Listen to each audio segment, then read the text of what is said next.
IQ가 아니라 여러 지능의 집합이라고 생각해 그 지능들을 다중지능이라고 이름 붙이고 다음에 8가지 다중지능의 존재를 주장했습니다.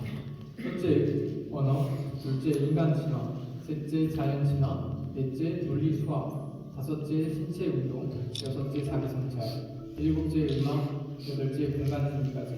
그리고 가능은 교육과 훈련을 통해 이 다중지능을 일정한 수준까지 개발할 수 있다고 보았습니다. 나아가 2006년 25년에 걸친 다중지능 이론을 총결산으로 9번째 지능, 즉 영성지능, 실존지능을 언급했습니다. 이 9번째 지능이 발달한 사람은 세상의 기준이 어긋나더라도 자신이 세운 삶의 가치에 따라 사는 담대한 태도를 보였습니다.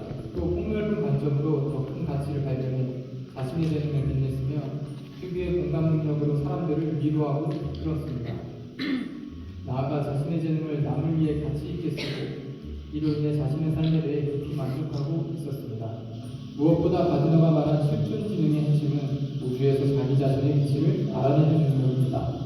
인간의 존재론적 의미, 삶과 죽음, 축복과 비극 등 우주적이고 실존적인 사안에 대해 생각하며 인간 존재의 이유나 참 행복의 의미, 삶의 근원적 가치를 추구하고 모든 실존 의미에서 자신의 위치를 파악하는 본능적인 능력인 것입니다.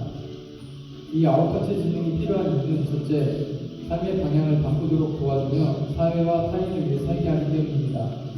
9번째 지능은 우리는 왜 이 세상에 태어났는가? 이 세상을 보다 살기 좋은 곳으로 만들기 위해 나는 무엇을 할 수 있는가? 사람답게 살기 위한 조건은 무엇인가? 인생의 목적은 무엇인지 이런 것들을 고민하도록 하기 때문에 삶의 방향성을 고민하며 개인과 사회 모두를 고려하게 만듭니다. 둘째, 9번째 지능이 나머지 8가지 다중지능을 완성시킵니다. 8가지 다중지능에서의 강점이 9번째 지능을 만들면 그 사람은 자기 분야에서 뛰어난 인물이 될 뿐만 아니라 사명감을 가지고 시대와 역사를 이끌어가는 사람이 될 수도 있습니다. 셋째, 9번째 지능은 리더십도 키웁니다. 이 지능이 높은 사람들은 주위 환경이나 상황을 큰 그림의 일부분으로 보기 때문에 대부분 정서적인 안정감이 높습니다. 또 다른 사람에게 긍휼한 마음을 품고 공감하고 사회 정의를 추구하여 리더로 뽑히는 경우가 많습니다. 그렇다면 이 9번째 지능은 개발이 가능한가?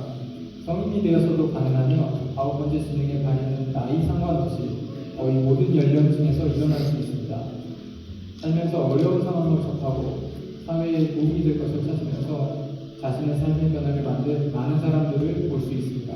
무엇보다 현실에 안주하지 않고 가치와 문제 목적에 대한 인생의 큰 질문을 하면서 그 질문이 이끄는 방향으로 발걸음을 내딛는 사람들인 것입니다. 이 지능을 파악할 수 있는 설문지도 있습니다. 예, 일단 여기까지 보겠습니다. 대충 어떤 내용인지 아시겠습니까?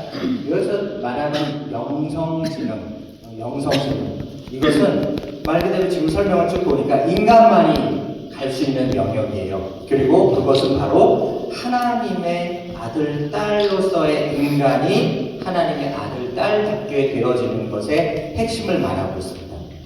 자, 그러면 이제 그 얘기를 해야 되는 거죠. 첫 번째 하늘이 주신 축복이 무엇이냐? 인간이 하나님을 닮은 이런 영성적 존재가 되는 것이다. 그럼 그것을 이제 어떻게 개발하고 성장시킬 수 있느냐에 대한 얘기를 좀 해야 될 것 같아요. 왜냐하면 그 개인이 올바로